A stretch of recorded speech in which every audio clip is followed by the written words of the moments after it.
Okay, time to roll, everybody. 11:44, and as I've been mentioning through this show, we are getting some sun, certainly in Grand Rapids, but the further south you go, less sun because the clouds are a bit thicker there in closer proximity to a cold front, and not just a cold front, but the one that brought the thunderstorms yesterday evening. We'll start off taking a look at some of the water around the region. Muskegon, it's quiet there. We don't have any big waves, anything like that. Winds are a little bit breezy, but nothing that's really aggravating the wave scene around our neck of the woods. Pierre Marquette over to South Haven. We do have a fair amount of clouds, but again, these are high and mid-level base, so some sun does work on through from time to time. And I think as we go through the afternoon, there's actually going to be an increase in the amount of sunshine that we're getting. Here's a look at those water temperatures along Lake Michigan in the lower 60s. If you were to be heading towards the beach today or heading towards the water, this is what you can anticipate. West winds 10 to 15 knots and waves on the order of 1 to 2, maybe 3 feet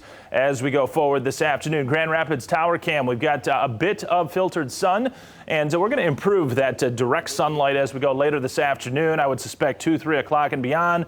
We'll begin to thin out these clouds even further from north to south. It'll take a while, though, unfortunately, Kalamazoo and Battle Creek, more so late afternoon into this evening, to see some better amounts of sun. Next chance for a shower or a thunderstorm. You may be wondering that after we got these loud thunderstorms yesterday evening, and that would be on Friday, but not a real big weather system at that time. That's just our next threat for some wet weather. And behind that, boy, it is a really nice weekend forecast. Take a look at it. 78 on Saturday, 77 on Sunday, and just a cloud I've got on the icon. So that means mostly sunny conditions anticipated. Live radar, we don't have much going on. Any of the action today, it's not going to be far away. So if you were happen to be traveling down to the south into Indiana, and especially central Indiana, you could be running into some stronger or severe thunderstorms right along this cold front and to the south of it. That's where they will be blossoming, but not for us. Unfortunately, we are dealing with some of the clouds blowing off the tops of the showers and occasional thunder showers right now. They will start to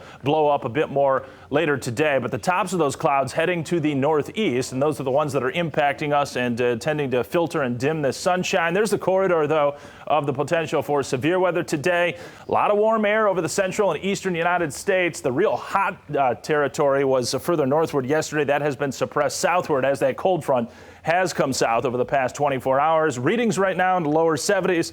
Still do think we can make it into the lower 80s, though, by late day with better and better amounts of sunshine with each and every passing hour. Watch the pattern as it goes along, folks. It's a pretty warm one. It's not a hot one for us, but lower 80s to be seen today, tomorrow, and into Friday. Watch the model. There is a system moving across southern Canada here, noted by that closed-off height line just to the north of the border, and that will be the one that moves on by through Ontario on Friday, dragging a cold front through the Midwest, and that could give us a shower or thunderstorm, say, late morning into the afternoon on Friday. And then watch this system, another closed height line down here signifying low pressure. That would be Tropical Storm Cristobal, expected to come northward from Mexico and possibly come into Louisiana, then lift northward.